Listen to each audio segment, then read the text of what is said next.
RBS has been fantastic in the United States, and bringing kids into the game and supporting all the initiatives to develop that.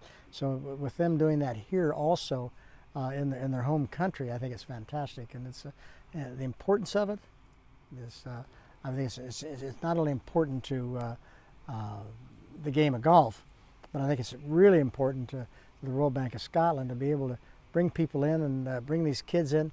They're their future customers. There's no question about that. So it's a good program. It's a long-term program, and one that's going to benefit a lot of people. I think Ricky is a tremendous talent. I think Ricky has got, he may not want to get there yet, but I think he needs to make a couple of changes within his golf swing if he wants to repeat it on a week-to-week basis. I mean, Ricky's swing with what he has right now will be great for Ricky when it's right, and Ricky will play very, very well. But to be the best in the game, I think it's like anything else. If you get someplace and you've come out of the amateur ranks and you're very good and you have success, you say, well, I'm really good and I don't need to make changes. Well, if you don't make changes, then you stay the same way. And I always felt like I wanted to climb a mountain. The whole time I was in my career, I didn't care whether I was 20 years old or 30 years old or 40 years old. I was always trying to get better. And I always made changes and always made the things that I needed to make me a better player. And I think Ricky needs to make some adjustments that'll make him a better player. He's a great talent and he's got a great future. I just hope that he thinks that way.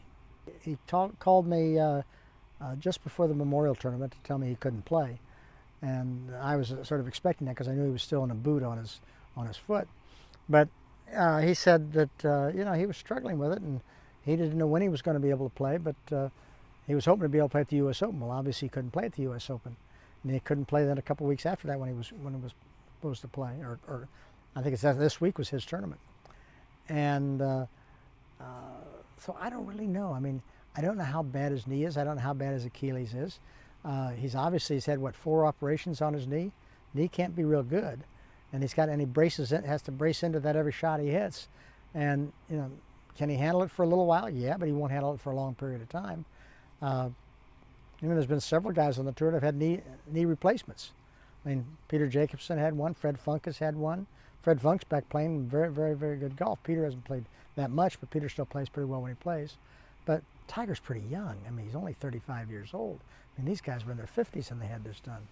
I mean, I had my hip replaced when I was 58, but it was great for me, but I didn't have it when I was 35. And you just don't know.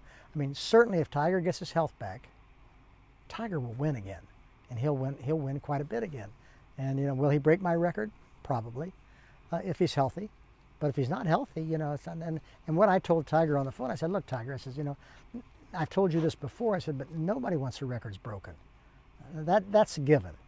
But I don't want you not to be healthy and not have the ability to try and do that. I mean, get yourself healthy, get your golf game back, and when you're ready, come back and play. We all want you to play.